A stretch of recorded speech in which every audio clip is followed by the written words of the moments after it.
강남 성모 원안과 원장 김만수입니다. 오늘은 환자들이 백내장 수술 후 반드시 선택해야 할 인공수정체에 관해서 여러분들에게 많은 정보, 올바른 정보, 정확한 정보를 알려드리려고 이 자리를 마련했습니다. 안녕하세요. 강남 성모원안과 안과 전문의 김효원입니다. 백내장 수술 전에 렌즈를 어떤 걸 넣을까 고민하시는 분들이 많아요. 그래서 렌즈 선택에 있어서 도움을 드리고자 나왔습니다. 백내장 수술을 하면 곤탁된 수정체를 제거하고 우리 눈에서 역할을 하는 수정체 대신에 인공으로 수정체를 넣어줘야만이 우리가 정상적인 생활을 할 수 있습니다. 아직도 많은 환자들 중에 나는 백내장만 긁어내고 수정체는 넣지 않을 거예요 하고 하는 환자들도 더러 있습니다.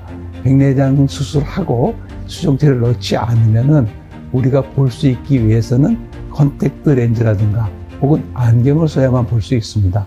그래서 안경과 컨택트 렌즈의 불편을 덜기 위해서 수많은 연구 끝에 인공수정체라는 것이 1980년도에 처음으로 도입되었습니다.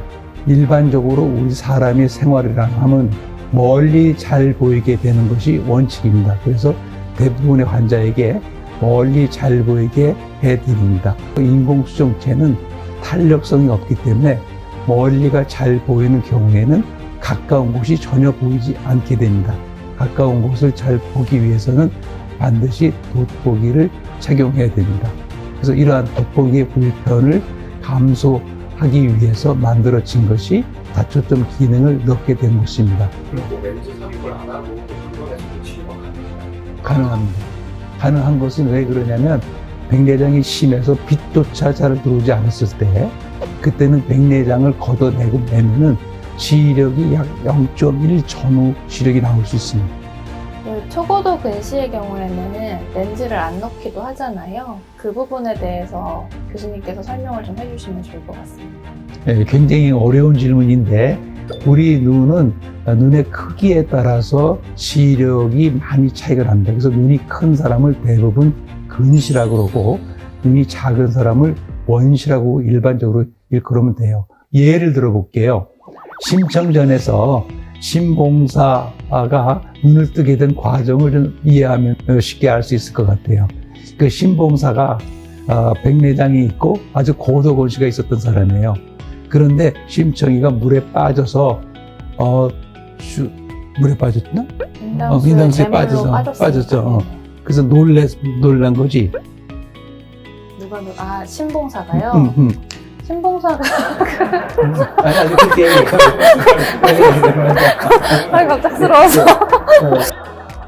우리가 백내장과 연관해서 얘기를 드리면은 신봉사는 원래 갖고 있던 병이 고도 근시가 있었고 백내장이 있었던 거예요.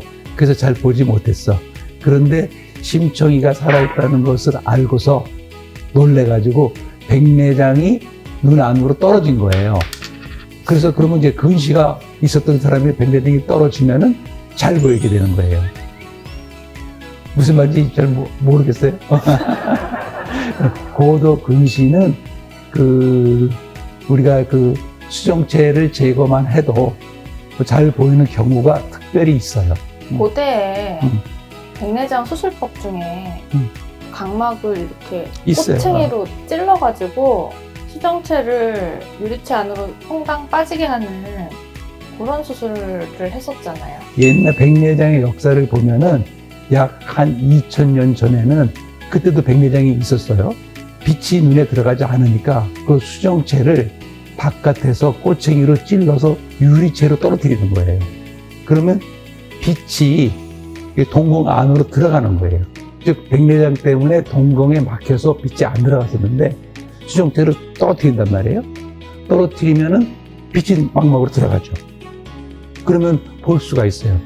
그러면 그때의 빛은 이제 근시가 얼마큼 많으냐에 따라서 근시가 없는 정상인 사람도 0.1 정도, 그 시력판에 맨 큰 글자 하나는 보일 정도, 혹은 그거보다 조금 못할 정도. 그러니까 하나도 안 보이는 것보다 엄청나게 잘 보이는 거예요. 이제 그러면은 수정체가 없어지면은 완전히 노인의 눈이 되는 거예요. 즉 빛이 들어오기만 하고 빛이 굴절력의 힘을 하나도 받지 못해요. 그래서 가까운 걸 보지 못해요. 돋보기를 껴야만 이제 보게 되는 거죠. 각막에서 빛이 한번 꺾이고 그 다음에 이제 수정체에서 한번 크게 꺾이거든요. 근데 이 수정체라는 게 없어지잖아요. 그랬을 때 우리 눈에서 빛을 굴절하는 기관 하나가 없어지는 거죠. 그래서 그만큼 모자란 부분을 보충해주는 렌즈가 들어간다. 이렇게 보시면 될 것 같고요. 렌즈를 안 넣어도 잘 보이는 백내장 수술이 있나요? 라고 궁금해하시는 분들이 있는데 있을 수 있어요. 고도근 씨 같은 경우에는 눈 길이가 길거든요. 안축장애라고 하는데 이 눈 사이즈가 상당히 길기 때문에 이렇게 한번 각막에서 크게 꺾인 빛이 긴 유리체를 통과해서 황반으로 가서 정확하게 상에 맺힐 수 있습니다. 그렇게 되면 아주 좋은 시력 0.8에서 1.0이 나올 수 있는 거고요. 빛을 더 꺾어주고 덜 꺾어주는 역할을 하는 렌즈가 필요하게 된 겁니다. 그만큼을 교정해주는 인공수정체라는 것을 넣는 수술이 백내장 수술이라는 것을 이해하시면 되겠습니다. 사람의 눈은 어린 애들부터 약 40살까지는 시력이 하나예요. 무슨 뜻이냐면 가까이 보는 시력이나 멀리 보는 시력이 동일합니다. 가까이를 볼 수 있다는 거죠. 언제든지. 근데 40이 넘어가면은 우리 눈의 수정체가 단단해지면서 흐려지기 시작하는 거예요. 그러니까 흐려지기 시작하는 과정이 백내장이죠. 단단해지기 시작하는 과정이 노안입니다. 70이 돼서 혼탁이 오면 그때 백내장이 더 오는 거고 80이 되면 80%가 혼탁이 한 60% 이상이 와요. 대부분. 처음에 인공수정체를 만들었을 때는 멀리 잘 보이는 수정체밖에 못 만들었어요. 기술적인 문제 때문에. 그런데 누구도 나이가 든다고 멀리 가까이 다 보고 싶은 생각이 있죠. 그러니까 사람의 욕망이 다초점 안경이 나오듯이 다초점 인공수정체의 개발을 서두르게 된 거죠. 근데 이게 굉장히 어려운 것이 신도 사람의 수정체를 40부터는 정상으로 유지하지 못해서 혼탁이 오고 단단하게 만들었거든요. 근데 거기를 인간이 멀리 가까이를 60세 넘어서 다 같이 보겠다고 도전한 거예요, 이게. 그러니까 멀리 가까이를 다 본다는 것이 그리 쉬운 얘기는 아닌 거예요. 우리가 40 이전 같이 멀리 가까이 다 잘 보이는 것을 기대하면은 어머니가 나를 다시 낳아주는 것을 기대하는 거랑 똑같은 거예요. 그렇게는 안 되는 거죠. 그래서 아직도 발전할 수 있는 여지가 많고, 그렇기 때문에 각 회사들마다 어떻게 하면은 그런 수정체를 만드느냐 갖고 이제 혈안이 돼서 만드는데 여전히 각각의 장점과 단점을 가지게 되는 겁니다. 교수님께서는 중국에는 그런 렌즈가 나올 수 있다고 생각을 하시는 건가요? 예, 그렇게 되겠죠. 가능성은 굉장히 많이 밝습니다.